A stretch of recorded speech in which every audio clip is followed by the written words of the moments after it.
کہہ رہے ہیں کہ کیا وجہ تھی؟ وہ محبت جانثاری. اس دعوت اللہ کے نسخے کے استعمال کے بعد، شفا یابی کے بعد حال کیا ہوا؟ فَإِذَا الَّذِي بَيْنَكَ وَبَيْنَهُ عَدَاوَةٌ كَأَنَّهُ وَلِيٌّ حَمِيمٌ. جو تمہارا آخری درجے کا دشمن ہے وہ تمہارا جگری دوست بن جائے گا.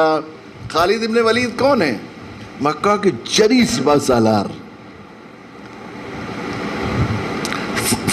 غزوہ احد میں جو کچھ مسلمانوں کو تکلیف ہوئی، 70 جانباز صحابہ شہید ہوئے، اللہ کے نبی کے دندان مبارک شہید ہوئے، اور اتنی تکلیفیں برداشت کرنی پڑیں، وہ سب خالد بن ولید کی جنگی حکمت عملی کا ظاہری اسباب میں نتیجہ تھا.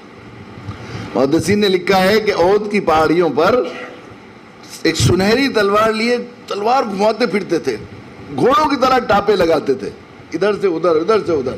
افراتفری کا ماحول تھا، مسلمانوں میں ایسا حال ہو گیا تھا. تو یہ کہتے کہاں ہے محمد، کہاں ہے محمد، تلوار گھماتے تھے اور یہ کہتے تھے کہاں ہے محمد، کہاں ہے محمد. آج میری تلوار کی زد سے بچ گئے تو ایسا سنہرا موقع نہیں ملے گا میری حسرت نکالنے کا. یہ فرماتے، یہ کہتے پھر رہے تھے. ان کی زبان پر دعوت اللہ کی ایک بنٹی رکھی گئی تو کون بنے؟ میرے نبی کے فرمان کے مطابق سیف من سیوف اللہ، اللہ کی تلواروں میں سے ایک تلوار.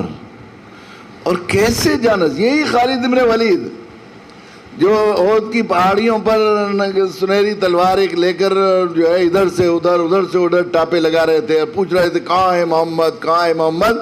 آج میری تلوار کی زد سے بچ گئے تو اس سے سنہرا کوئی موقع نہیں ملے گا. یہی خالد ابن ولید وصال سے چند دن پہلے صحابہ کے جھرمٹ میں بیٹھ کر بڑی حسرت سے بات فرما رہے ہیں.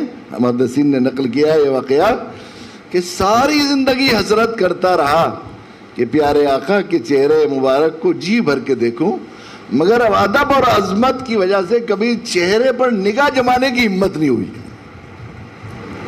فَإِذَا الَّذِي بَيْنَكَ وَبَيْنَهُ عَدَاوَةٌ كَأَنَّهُ وَلِيٌّ حَمِيمٌ. وہ جو تمہارا آخری درجے کا دشمن ہے وہ تمہارا جگری دوست